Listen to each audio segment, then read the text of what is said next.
back around the time of the Revolution, I mean, Virginia was the frontier, the Blue Ridge and the Appalachian Mountains. That was the frontier. Now this is the old country. This is where it's where it all began, and the philosophical roots were laid. You coming from Montana, kind of the new frontier, back here, and seeing how beautiful Virginia is, and hearing about how free it used to be. But you get to compare and contrast with how you all live out west versus what it's like for us back here east. Yeah, it's funny of those cultural differences. I mean, you grew up in this area with such deep history. I mean, you can't walk a block in Richmond, Virginia without tripping on some type of deep American history. And out west, we're a little bit removed from that, but yet, at the core of who we are as men and Americans, like, we have this connection of these liberties. Right. And, in the Second Amendment, the right to bear arms and protect our family. And, that's what's cool about the United States and in this experiment, and, really what has brought us here. And, we get to see these stories and hear these stories of how everyone is impacted by laws like this. And yeah, Virginia's incredible, man. I mean, so many of the most prominent founders came from here. You had George Washington, who was the sword. You had Jefferson, who was the pen, and Henry, who was truly the voice of liberty for the whole movement.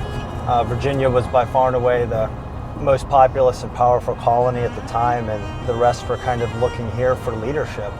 And with what's happened with these recent anti-gun laws, personally, it's pretty hard on my family and I. We can't live the way we want to live. We're here outside of historic St. John's Church in Richmond, Virginia, the very place where Patrick Henry gave his "Give me liberty or give me death" speech. Now, Patrick Henry is very well known for this speech and in this location at the Second Convention of Virginia. But Patrick Henry had a lot more to do with the protection of individual rights than just this speech. You see, Patrick Henry himself aggressively argued against the ratification of the U.S. Constitution in 1788, a battle that is often dubbed the last battle of the Revolutionary War. It wasn't fought with muskets, and it wasn't fought with cannons. It was fought over what type of government would we institute after the revolution was won. As you all well know, on July 1st here in Virginia, we had severe and unconstitutional restrictions on the right to bear arms take effect. Patrick Henry saw this. He saw this before the U.S. Constitution was ratified, and he saw it even before the incredible expanse of the federal government today. He knew that the sole purpose of government was to ensure that individual liberty of the citizens was protected. And what's going on in Virginia is a textbook example why what was said 250 years ago still matters in modern America. History and legacy matter. So much of our country, I believe, has lost sight of what was required, the sacrifices, the thinking, the ideas that went into this American experiment. And Patrick Henry was one of those champions of freedom and liberty. So to stand on the ground where such a profound exchange of ideas happened around the thought of liberty means a lot in our 250th anniversary, especially as we look around and see liberties that we live with every day being taken away by the state, the very thing in which that speech meant to fight back against. We'd love to be inside. When we originally reached out to the foundation, they welcomed us with open arms when they heard that we wanted to tell the story of the founder's vision on liberty. However, when they found out that we're an organization that unabashedly supports the firearm industry, that invitation was revoked and they asked us not to film. The irony is palpable. There was no founder that advocated more strongly for the individual right to bear arms and advocated to take up arms to throw off the shackles of tyranny than Patrick Henry. And here we are in 2026, because we support the firearm industry, we are not allowed to set foot in the church where Patrick Henry gave the "Give me liberty or give me death" speech.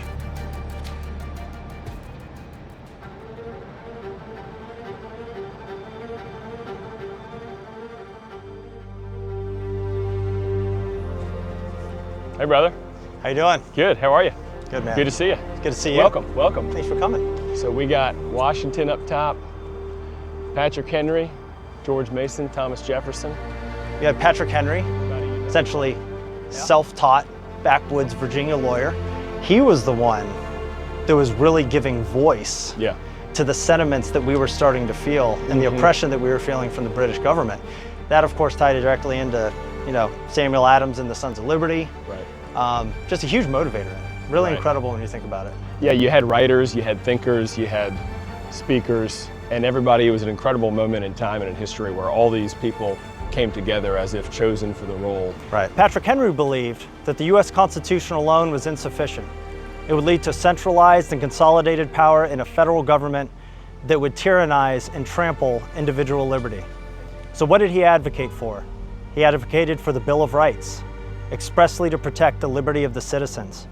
Now, the U.S. Constitution was ratified by a narrow margin, but Patrick Henry, being a Virginian and one of the most powerful politicians of the day, strong-armed James Madison to ensure that 3 short years later, the Bill of Rights was added onto the U.S. Constitution. Here was someone who had great admiration for, General Washington, great admiration for other Virginians like Madison and Randolph. What's it like for you, having been someone that was in there, part of the lawmaking process, Virginian your entire life, and then seeing what's happened under the most recent administration change, particularly with these gun laws? Well, one thing that people need to understand is that from this building and governments everywhere, unfortunately, the Second Amendment is really under constant assault, right? It's under constant scrutiny. Some of that is because people just don't understand the history of how we got to this place. A lot of it is unfortunately based on ignorance. A lot of it is wrapped in these ideas of safety, and of course safety is something we all want, but when we actually dig into the facts and the figures, an armed populace is actually what delivers safety. Good, well-meaning, responsible gun owners actually produces the outcomes that are best for families, for neighborhoods, even for schools. Not only do we need to make sure that the kind of people that get put in these offices are respecters of rights, but at the end of the day, it's really up to us as the citizens, right? It's up to every man and woman to recognize their rights, to understand the corresponding duties, and to make sure they're a voice for those rights, because they don't speak for themselves. Folks like Patrick Henry could foresee centralized power leading to tyranny, and they wanted to put a Bill of Rights in place that would check that would restrain the government. Right. They saw that even before knowing what this country would become. I think the one thing that would shock them, though, is the rise of what I call the fourth branch of government, which is a weaponized regulatory state that is not beholden to the people. And that's the fight that we fight at Cordova. We have a situation where no new laws, no new regulations get passed, but what they do is if they can't attack us through the courts, because the Bill of Rights and the U.S. Constitution is a bulwark against those attacks, they come through the regulatory process and they try to cut off lawful businesses from the ability to transact in arms. Right. One of the things that is really noteworthy is a lot of the effect of a lot of these laws is, at the end of the day, meant to make it, the purpose of them is to eventually make it really difficult to not only buy firearms, but to transport them, to carry them, to store them. And the irony is, a lot of, unfortunately, the same folks who are pushing these, they go very soft on real criminals, but they're very eager to make criminals out of all of us. Right? You accidentally step into a gun-free zone, or you don't store something exactly the way they want to. The idea is to demoralize responsible people and essentially make a patchwork of laws to disincentivize you from being a gun owner at all, because they are increasing the risk that you're going to accidentally get in trouble instead of actually going after the people that actually use guns in a wrong way, in a malicious way. We forget that our Second Amendment rights are really about our self-sovereignty. It's about our ability to protect ourselves and our families. And there's no greater responsibility. That is not a hobby. That is core to human nature and something that we have to fight for. And we can't let privilege, we can't let that make us complacent as a citizen. And we must continue to fight for these rights, because we never know when that privilege will go away. We never know when the tyranny will come so far where we aren't in that position where we can rely on the state or others to protect us. And that's something this country can never forget, and that's why we continue to fight for what we do at Cordova. This 1st of July 2026, Virginia learned just how fragile your rights can be when the legislature flips and does the wrong thing for the wrong reasons. Virginians also realized why it's been so important to have supported organizations like Second Amendment Foundation all along, as we fight for their rights in courts all around the country. Now, with 2 of our own assault weapons ban cases pending before the Supreme Court, a victory in those cases would evaporate the assault weapons ban problem here in Virginia and for everyone else in our great nation. You know, what I struggle with as a husband, as a father, as a Virginian, in this particular point in our state's history, how are we to react? How are we to react individually? How are we to react collectively? And you've been inside that chamber. You've helped write these laws and pass them. I'd love your perspective on that. You know, as individual citizens here in Virginia, how do we respond to this moment? Yeah. Well, you have to speak up. You have to get involved.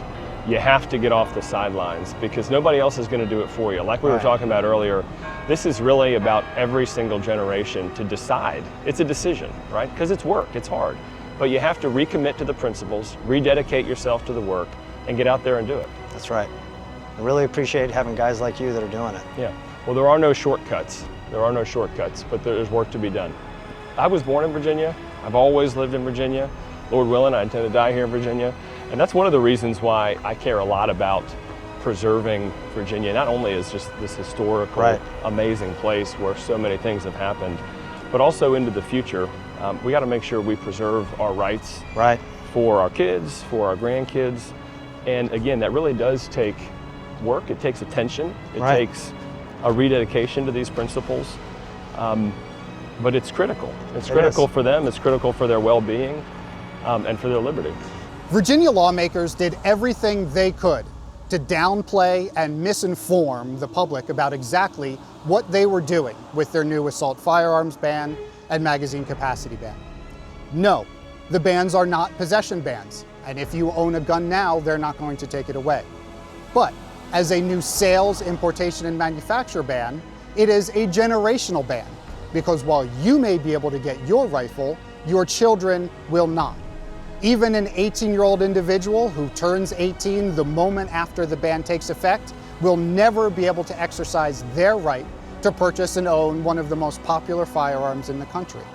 Virginia is at an inflection point where it realizes that the weapons that have been taken away by this assault firearms ban and the magazines that feed firearms like the AR-15 and commonly used pistols like the Glock 19, which is the most commonly carried firearm in the country, are not about committing violent acts. They're not about committing crime. They are about protecting yourself and your family when things are most critical. Virginia lawmakers would like you to believe this is about violence and being unlawful. It is not. It is about doing the right thing for everyone that matters to you.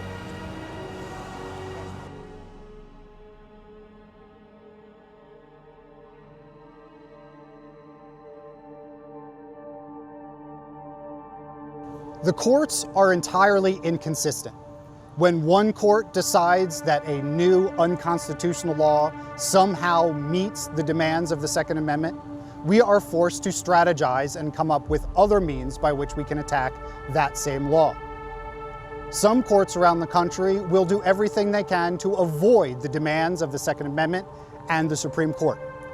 We are hopeful, however, that we currently have the right personnel and the right makeup on the Supreme Court to get the right outcomes and the correct outcomes on the Second Amendment that will tell the circuit courts around the country that have continued to thumb their nose at all of our rights to sit down. We've had a lot of change here in Virginia recently, and all of these laws have encroached on everybody's Second Amendment rights. That goes from banning some of the most common and most popular guns out there. That goes to hyper-specific requirements for storage, whether it's home or vehicle storage. It goes to holding the firearm industry liable, right? It would be like holding Ford or Chevy liable if somebody takes a car and drives it into somebody. All of these things are essentially meant to disincentivize gun ownership, demoralize gun owners, make criminals out of a lot of law-abiding people. I think Patrick Henry would be horrified of what has happened to this country and the infringement on our liberties. I think he would be emboldened to give that very same speech, probably even stronger, in which he really did it. And for him to see an economic system weaponized by government against its populace is the very reason he gave this speech. Is he was forewarning us, knowing what the state can accomplish. And when you weaponize the state on its citizens, and whether that's through real aggression, whether that's an economic system, there's tyranny. And any uncontrolled power in human history has accomplished that. And they saw that, they lived that, they documented that in their speeches, they documented that in the Bill of Rights and our Constitution to remind us, don't ever forget this. And I think he would be ashamed by a lot of Americans, and that they have become complacent with that, how we have let this tyranny step in and infringe on our liberties. And that's not for everyone. There is still a profound group of people that are fighting for what Patrick Henry originally meant with his "give me liberty or give me death" speech. And I can't think of a better group of people doing that than the American gun owner. They are still living what Patrick Henry spoke about here in this church. They passed laws that make it almost impossible to stay in business. Right. They pass laws that make it almost impossible for citizens to own their firearms and know whether or not they are doing so lawfully. And you take all of this together, and what they will do is they'll point to one law, one rule, one regulation and say, this isn't that bad. Yeah. But the point is, when you bring it all together, it makes the right almost impossible to exercise. That's right. And it's particularly ironic being here in the Commonwealth of Virginia with our state motto, Sic Semper Tyrannis, thus always the tyrants. And yet here we are infringing upon one of the most fundamental rights, and that's the right to keep and bear arms.